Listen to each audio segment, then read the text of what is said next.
नमस्कार, आप देख रहे हैं राजनीति 24 न्यूज। आइए डालते हैं इस वक्त की बड़ी खबरों पर नजर।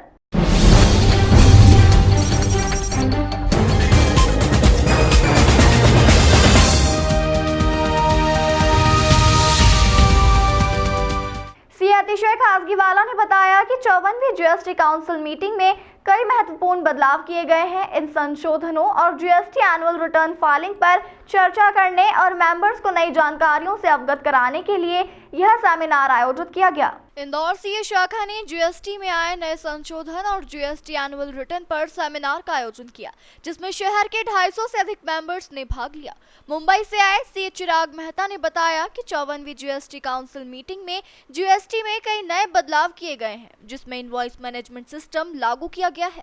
उन्होंने बताया कि इनवॉइस मैनेजमेंट सिस्टम के माध्यम से व्यापारियों को हर माह अपनी आईटीसी को पार्टी वाइज और invoice wise bill accept, reject या पेंडिंग करना होगा। यदि कोई बिल रिजेक्ट कर दिया गया तो उसकी आईटीसी प्राप्त नहीं होगी, इसलिए इसे बहुत सावधानी पूर्वक फाइल करना होगा। इसके अतिरिक्त यदि कोई अनरजिस्टर्ड पार्टी व्यवसाय के लिए कोई प्रॉपर्टी देती है तो उस पर रिवर्स चार्ज में जीएसटी भरना पड़ेगा। मेटल स्क्रैप व्यापारियों पर जीएसटी में टीडीएस काट कर पेमेंट करने का नियम लागू कर दिया गया है। मुंबई से आए सीए यश परमार ने हॉस्टल और रेस्टोरेंट पर जीएसटी के बारे में बताया। उन्होंने बताया कि रेस्टोरेंट पर मुख्यतः 5% जीएसटी लागू होता है, लेकिन होटल के मामले में रूम रेंट के आधार पर 5% या 18% जीएसटी लागू होगा।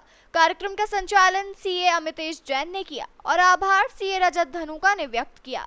आज इंदौर सीए ब्रांच ने 54 जीएसटी काउंसिल मीट में जो चेंजेस आए थे उस पे लेकर और हॉस्पिटैलिटी सेक्टर, हॉस्पिटल्स, रेस्टोरेंट्स में जो इश्यूज आते हैं उसको लेकर एक सेमिनार ऑर्गेनाइज करा था, जिसमें मुंबई से 2 स्पीकर्स आए थे, चिराग मेहता जी और यश परमार जी।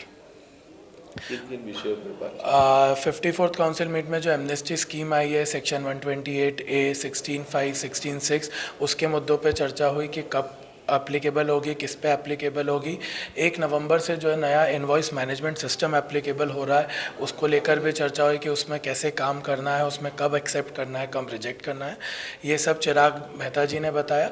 यश परमार जी ने हॉस्पिटैलिटी के इश्यूज़ को लेकर बताया कि कब रेस्टोरेंट को 5% लगेगा, कब 18% लगेगा, जो रूम्स हैं उसमें कब 5% से टैक्स, कब 12% से टैक्स भरना है, कब 18% से टैक्स भरना है, और इन सब बातों पर चर्चा करें।